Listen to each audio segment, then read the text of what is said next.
Hello student, welcome to our channel. प्यारे विद्यार्थियों, आज हम पढ़ेंगे अध्याय 5 कार्य ऊर्जा एवं शक्ति के बारे में। सभी महत्वपूर्ण प्रश्न जो कि आपकी वार्षिक परीक्षा में आ सकते हैं उन सब पर हम अध्ययन करने वाले हैं। इसमें क्वेश्चन बैंक के प्रश्नों को भी हमने शामिल किया है। आइए शुरुआत करते हैं। सबसे पहला प्रश्न है, जूल का मान मूल मात्रकों के पदों में होता है। जूल जूल जो है कार्य का मात्रक है। कार्य बल गुणित विस्थापन। ठीक है, बल के लिए आप किलोग्राम मीटर सेकेंड इनवर्स 2 यानी दूरी का हो जाएगा मीटर स्क्वायर सेकेंड इनवर्स 2। तो kilogram metre square second inverse 2 का हम प्रयोग करेंगे। तो ये वाला आपका ऑप्शन 4 सही हो गया। अगले प्रश्न पर आते हैं। पत्थर को उठाने में पर गुरुत्वीय बल द्वारा किया गया कार्य। अब आप पत्थर को, ये ऊर्जा नहीं होकर ऊपर आए, पत्थर को ऊपर उठाने पर गुरुत्वीय बल द्वारा किया गया कार्य। देखो, हम पत्थर को किधर ले जा रहे हैं? हम पत्थर को ले जा रहे हैं ऊपर। गुरुत्वाकर्षण बल सदैव लगता है नीचे की ओर, अर्थात गुरुत्वाकर्षण बल के लिए हम उल्टी दिशा में जा रहे हैं। विस्थापन उल्टी दिशा में हो रहा है, अर्थात हमारे द्वारा किया गया कार्य क्या होगा? ऋणात्मक होगा। अगले प्रश्न पर आते हैं। 0.1 अश्व शक्ति बराबर है 746 वाट, 74.6 वोट, 7.46 और 7460 वोट। बच्चों, एक अश्व शक्ति बराबर होता है 746 वाट। अब आपको यहां 0.1 पूछा, आपको यहां पूछा 0.1। इसे 0.1 बनाना मतलब 10 से भाग लगा दिया, तो कितना हो गया? 74.6 वोट आपको इसका उत्तर हो गया। अगले प्रश्न पर आते हैं। यदि किसी पिंड की गतिज ऊर्जा 4 गुनी कर दी जाए तो उसका संवेग हो जाएगा। देखो, गतिज ऊर्जा और संवेग में संबंध है P बराबर √2m के। अब हमें यह कहा गया कि गतिज ऊर्जा को 4 गुनी कर दिया, तो इसमें कितना गुणा कर दें? गतिज ऊर्जा में 4 बाहर आएगा तो क्या हो जाएगा? √2m के। ये वापस से, अब जो नया P आया, जो आपका नया P आया जिसे अपन P डैश बोल रहे हैं, वो ठीक कितना हो गया? उसका पुराने का डबल हो गया, तो 2 गुना हो गया। अगले प्रश्न पर आते हैं। 2 किलोग्राम द्रव्यमान की कोई वस्तु 2 मीटर पर सेकेंड के वेग से गतिशील है, उसकी गतिज ऊर्जा चाहिए। ये तो बहुत सरल प्रश्न था। 2 किलोग्राम की वस्तु है, 1/2 mv वर्ग गतिज ऊर्जा का सूत्र। द्रव्यमान है हमारे पास 2 किलोग्राम की कोई वस्तु है और 2 मीटर पर सेकेंड के वेग से गतिशील है, यानी 2 का वर्ग हो गया। 2 से 2 कैंसिल, 2 का वर्ग 4। अगले प्रश्न पर आते हैं। पृथ्वी की भूपृष्ठ में भ्रंश रेखाओं में संचित ऊर्जा तो यांत्रिक स्थितिज ऊर्जा होती है बच्चों। अगले प्रश्न पर आते हैं। निम्नलिखित में से ऊर्जा का मात्रक नहीं है। जूल ऊर्जा का एसआई मात्रक है, अर्ग ऊर्जा का सीजीएस मात्रक है, इलेक्ट्रॉन वोल्ट भी ऊर्जा का ही मात्रक है जिसका मान 1.6 गुणित 10 की घात -19 जूल होता है। वोट शक्ति का मात्रक है, न कि ऊर्जा का। तो हमारा सही उत्तर हो गया ये। अगले प्रश्न पर, किसी वस्तु में गतिज ऊर्जा में परिवर्तन निम्न में से किस भौतिक राशि को व्यक्त करती है? गतिज ऊर्जा में परिवर्तन किसके बराबर होता है? तो कार्य के बराबर होता है। यही कार्य ऊर्जा प्रमेय है। अगला प्रश्न, जब कोई संरक्षी बल किसी वस्तु पर धनात्मक कार्य करता है तो वस्तु की स्थितिज ऊर्जा बढ़ती है, घटती है, अपरिवर्तित रहती है, 2 गुनी होती है? तो बच्चों बढ़ती है। संरक्षी बल द्वारा धनात्मक कार्य जब होगा तो धनात्मक कार्य होते होते होते क्या होगा? उसकी स्थितिज ऊर्जा बढ़ेगी, है ना? यानी कि ऊंचाई जैसे जैसे दूरी बढ़ती जाएगी उसका स्थितिज ऊर्जा भी बढ़ती जाएगी। 1 किलोग्राम द्रव्यमान का एक पत्थर एक ट्रेन के फर्श पर 1 मीटर पर सेकेंड स्क्वायर के त्वरण के साथ गिर रहा है। त्वरण जो है उसका नीचे आने का 1 मीटर पर सेकेंड स्क्वायर है और द्रव्यमान आपके पास 1 किलोग्राम। तो F बराबर हम ma का यूज करेंगे, तो इसके लिए 1 और 1 ये। अब 1 न्यूटन उत्तर होना चाहिए, पर 1 किलोग्राम द्रव्यमान का जो पत्थर है ट्रेन के फर्श पर 1 मीटर पर सेकेंड के त्वरण के साथ गिर रहा है, तो पत्थर का यहाँ पर जो त्वरण है वो 1 मीटर पर सेकेंड स्क्वायर स्पेसिफिक किया गया है, बताया गया। यहाँ कंफ्यूजन ये हो जाता है कि भाई गुरुत्वीय त्वरण, तो इसने गुरुत्वीय त्वरण यहाँ गिना ही नहीं है, इसने अपना त्वरण बता दिया कि भाई इस त्वरण से गिर रहा है तो बल बता दो, तो 1 न्यूटन का हो गया। अगले प्रश्न पर आते हैं। एक वस्तु एक समान वेग से गतिशील है, निम्न में से कौन सा कथन सत्य है? उस पर परिणामी बल 0 है, उसमें कोई त्वरण नहीं है, दोनों ही कथन सत्य है। अगले प्रश्न पर आते हैं। गतिशील गोली लकड़ी के एक टुकड़े में टकराकर उसमें धंस जाती है, क्या संरक्षित रहेगा? अब गोली गई और लकड़ी के टुकड़े के अंदर गई और रुक गई, यानी वेग 0 हो गया। तो पहले गतिज ऊर्जा तो कुछ होगी, और फाइनल में गतिज ऊर्जा क्या आ रही है? 0 आ रही है। तो गतिज ऊर्जा तो नहीं रह सकती है, कोणीय संवेग भी नहीं रहता है, क्या रहेगा संरक्षित? तो संवेग। ठीक है, संवेग संरक्षण का नियम है, तो इसमें क्या रहेगा भैया? संरक्षित, संवेग संरक्षित रहता है। 1 किलोवाट घंटा जूल होता है, तो देखो 1 किलोवाट आवर, 1 किलो में होते हैं 10 की घात 3, 1 किलोवाट आवर। अब आवर में होते हैं 3600 सेकेंड। ठीक, अब यहां आ गया हमारे पास वोट सेकेंड। ठीक, यानी कि ये जो वोट हैं इसको अपन लिखेंगे 3.6 गुणा 10 की घात 6। अब वोट यानी कि एक प्रकार की क्या है? शक्ति। शक्ति W बटा टी, टी यानी कि W यानी कि जूल बटे सेकेंड, तो सेकेंड से सेकेंड कितना आ गया? Joule second. तो 3.6 गुणित 10 की घात 6 जूल। ठीक, शक्ति का मात्रक वोट। अब परिवृत्ति बल द्वारा किया गया कार्य रिक्त स्थान में परिवर्तन के बराबर होता है, तो गतिज ऊर्जा में परिवर्तन के बराबर होता है, कार्य ऊर्जा प्रमेय। घर्षण बल द्वारा किया गया कार्य उल्टी दिशा में लग रहा है, ऋणात्मक होता है। अगला प्रश्न, किसी वस्तु पर किया गया कार्य उसकी गतिज ऊर्जा में परिवर्तन के बराबर होता है, घर्षण द्वारा वो किया गया कार्य ऋणात्मक होता है। बंद परिपथ में संरक्षी बल द्वारा किया गया कार्य 0 होता है, जहां से चले वहीं आ गया। असंरक्षी बल द्वारा किया गया कार्य पथ पर निर्भर करता है, जो रास्ता है उस पर डिपेंड करता है। स्प्रिंग बल नियतांक का सूत्र और एसआई मात्रक देखो, F समानुपाती -x होता है, समानुपाती का चिन्ह हटाएंगे, यहाँ k नियतांक आ जाएगा, और उस k नियतांक को ही हम स्प्रिंग बल नियतांक कहते हैं। k बराबर F/x। अब इसका जो मात्रक है, बल का मात्रक न्यूटन और दूरी का मीटर, तो न्यूटन प्रति मीटर। बल का विमीय सूत्र हो गया mLT-2, और इसके लिए L, तो MT−2। यहाँ तो आपको केवल SI मात्रक ही पूछा था। ठीक, तो अपन ने दोनों चीज आपको बता दी।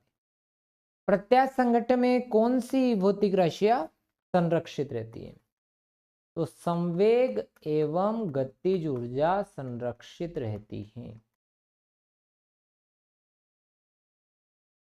अगला प्रश्न, 10 किलोग्राम द्रव्यमान की एक वस्तु को पृथ्वी के गुरुत्व बल के विरुद्ध 10 मीटर ऊपर उठाने में कितना कार्य करना होगा? अब 10 किलोग्राम द्रव्यमान की वस्तु है और गुरुत्व बल के विरुद्ध 10 मीटर ऊपर उठाना है, H है हमारे पास 10 मीटर। किया गया कार्य, अब देखो कार्य होगा हमारे पास बल गुणित विस्थापन। अब जो यहां पर बल लगा तो वो हो गया mg/h, क्योंकि गुरुत्वीय त्वरण लग रहा है ना, तो m हो गया 10, g भी अपन 10 ले लो, या फिर अपन 9.8 ले लो क्योंकि अपने पास, इंटू h भी हमारे पास 10, तो कितना लगेगा? 980 न्यूटन। ठीक है, यानी कि कार्य क्या हो जाएगा? न्यूटन, इसमें बल गुणित विस्थापन है ना, तो न्यूटन मीटर या फिर जूल। आगे बढ़ते हैं, कार्य की परिभाषा। तो देखो आपने यहाँ थीटा कोण बनाते हो ये बल, ये मान के चले कि डी विस्थापन। तो अब इसका एक फैक्टर होता है एफ कोस थीटा, जो कि इसका समांतर घटक है। बल के एक घटक और विस्थापन के गुणनफल को, बल के अपन एक घटक या फिर समांतर घटक और विस्थापन के गुणनफल को क्या कहते हैं? कार्य कहते हैं। सामान्यतः आप बल और विस्थापन के गुणनफल को कार्य कहते हैं ऐसा लिख सकते हैं, और हम इसको कह रहे हैं कि बल के एक घटक और विस्थापन के गुणनफल को हम कार्य कहते हैं। कार्य धनात्मक, ऋणात्मक और आपका शून्य हो सकता है। अब कार्य धनात्मक कब होगा? तो कार्य जब धनात्मक होगा तब थीटा बराबर, थीटा हमारा लेस देन 90 डिग्री, जब 90 डिग्री से छोटा हो यानी कि न्यून कोण, या फिर मैं कहूं कि जब विस्थापन बल की दिशा में होता हो, जब विस्थापन बल की दिशा में होता हो तब कार्य धनात्मक होगा। कार्य ऋणात्मक कब होता है? जब थीटा जो है वह आपका 90 डिग्री से बड़ा हो, यानी अधिक कोण पर हो। अर्थात जो विस्थापन है वो कार्य की विपरीत दिशा में होता है, तो वहां ऋणात्मक कार्य हो जाएगा। और जब शून्य कार्य, जब थीटा आपका है 90 डिग्री, 90 डिग्री पर शून्य कार्य होगा, यानी कि जब आप लंबवत दिशा में बल लगाते हैं तो किया गया कार्य शून्य माना जाता है। उदाहरण के लिए जब मैं किसी दीवार पर बल लगाऊं तो किया गया कार्य जो है हमारा शून्य है। अब देखो, जब मैं किसी वस्तु को ऊपर की ओर उठाता हूं तो मेरे द्वारा किया गया कार्य धनात्मक और पृथ्वी द्वारा किया गया कार्य ऋणात्मक है। कार्य ऊर्जा प्रमेय लिखिए। तो कार्य ऊर्जा प्रमेय ये कहती है कि W बराबर 1/2 mv वर्ग माइनस, तो किसी वस्तु पर किया गया कार्य गतिज ऊर्जा में परिवर्तन के बराबर होता है। गतिज ऊर्जा में परिवर्तन के बराबर होता है।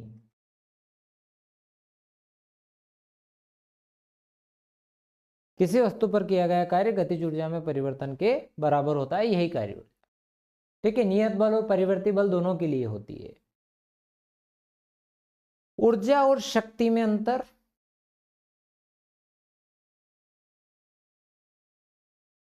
तो कार्य करने की जो क्षमता होती है, कार्य करने की क्षमता को ऊर्जा कहते हैं और कार्य करने की दर को शक्ति, क्योंकि कौन कितना जल्दी कार्य करता है। ठीक, ऊर्जा कार्य करने की दर को शक्ति कहते हैं। इसमें ऊर्जा में समय का कोई महत्व नहीं है, इसमें समय का महत्व है। ठीक, ऊर्जा का सूत्र जैसे ऊर्जा बराबर आप ज्यादा से ज्यादा F.S लिख सकते। अब जैसे कि कार्य शक्ति है तो इसको आप लिख सकते हैं F.S, S/T क्या हो गया अभी F.V। तो कार्य जो होता है बल और विस्थापन के गुणनफल के बराबर होता है। ठीक है, ये शक्ति है, ये ऊर्जा है। ऊर्जा का मात्रक जूल होता है, इसका मात्रक वॉट। ठीक, इनके विमित सूत्र भी आप यहाँ लिख सकते हैं कि ऊर्जा का विमित सूत्र ml वर्ग, ऊर्जा का विमित सूत्र हो गया ml वर्ग T-2 और इसका हो जाएगा ml वर्ग T-3। ठीक, आगे बढ़ते हैं। किसी गतिमान वस्तु के संवेग और गतिज ऊर्जा में संबंध स्थापित कीजिए। तो मान के चले कि जो गतिमान वस्तु है m द्रव्यमान की वस्तु है, माना m द्रव्यमान की वस्तु v वेग से गतिशील है,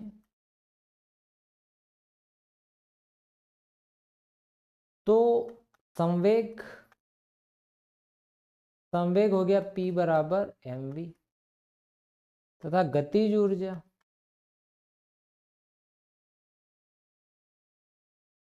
ये हो गई K बराबर 1/2 mv वर्ग।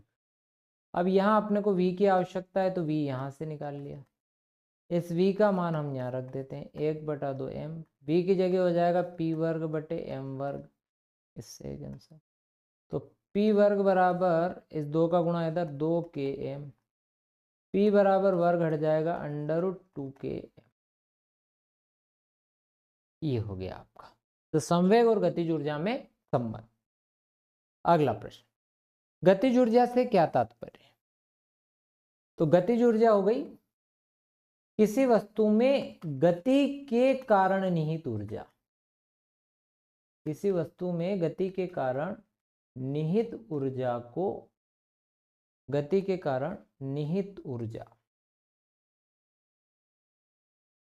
को गतिज ऊर्जा कहते हैं। इसका व्यंजक, अब गतिज ऊर्जा का व्यंजक जो 1/2 mv वर्ग है वो हमें निकालना है।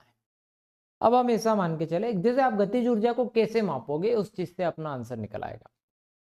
यदि कोई वस्तु गतिशील अवस्था में है और उसे रोकने के लिए आपको जितना बल लगाना पड़ेगा उस बल से हमें पता लग जाता है कि उसके अंदर कितनी गतिज ऊर्जा निहित है।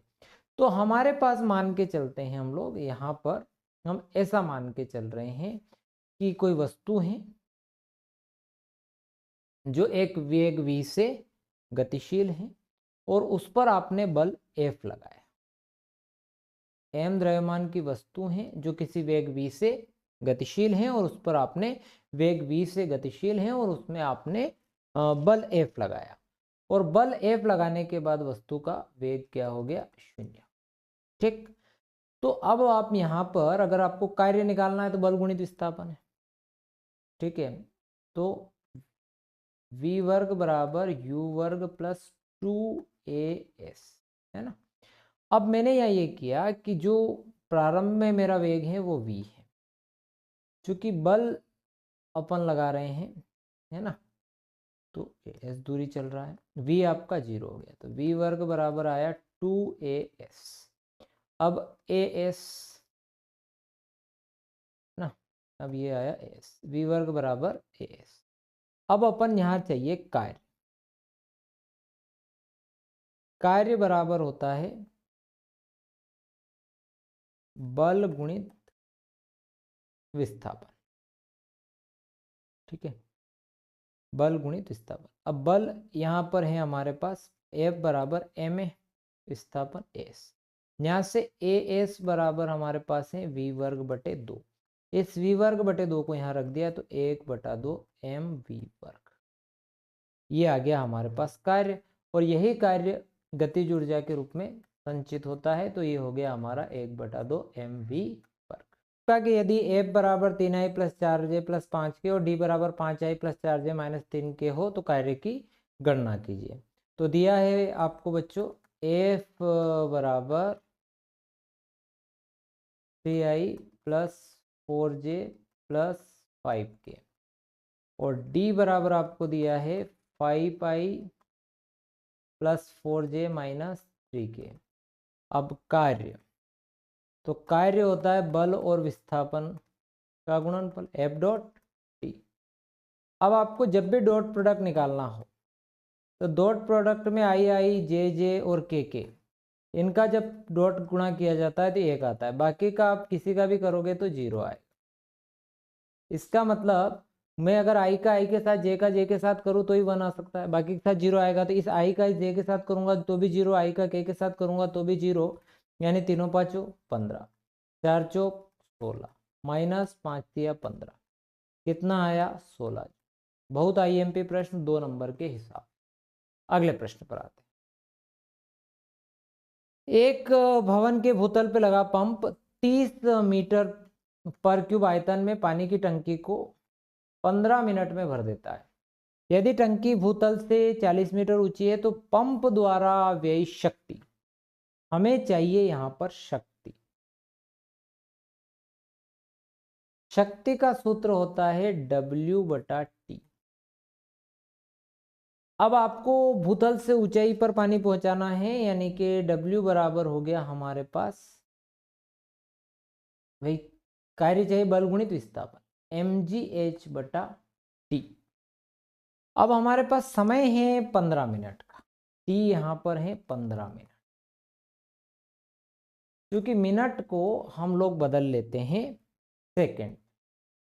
15 गुणा 15 छंग 90, 900 सेकेंड। ठीक, तो समय की जगह पर हमने यहाँ लिखा 900 सेकेंड। शक्ति चाहिए, आ जाएगी। अब हमारे पास अब जो पंप है उसका आयतन है ना, और हमारे पास यहाँ पर द्रव्यमान नहीं है। h ऊंचाई है, 40 मीटर ऊंची टंकी है, टंकी की ऊंचाई भी है 40 मीटर, तो यहाँ हमने रख दिया 40। जी आपको 10 दे रखा है, 10 रखा। अब द्रव्यमान चाहिए, तो द्रव्यमान बराबर जो सूत्र होता है, ठीक है, वो होता है आयतन, भाई घनत्व बराबर द्रव्यमान बटे आयतन होता है। तो द्रव्यमान बराबर आयतन गुना घनत्व। ठीक है, तो आयतन, अब आयतन है आपका 30 मीटर क्यूब, और पानी का घनत्व हो गया 10⁻³ किलोग्राम मीटर इनवर्स 3।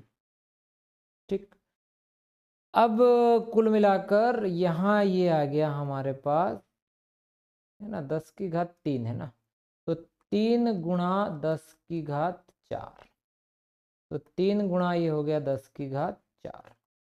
अब इस 0 से इस 0 का जीवन काल, इस 0 से इस 0 का जीवन काल, यहाँ हो गया 3 त्रिया 9, इससे भाग देंगे तो 3 एकम 3, फिर 1 बचा, तो फिर 3 त्रिया 9 गुणा 10⁻⁴ वॉट।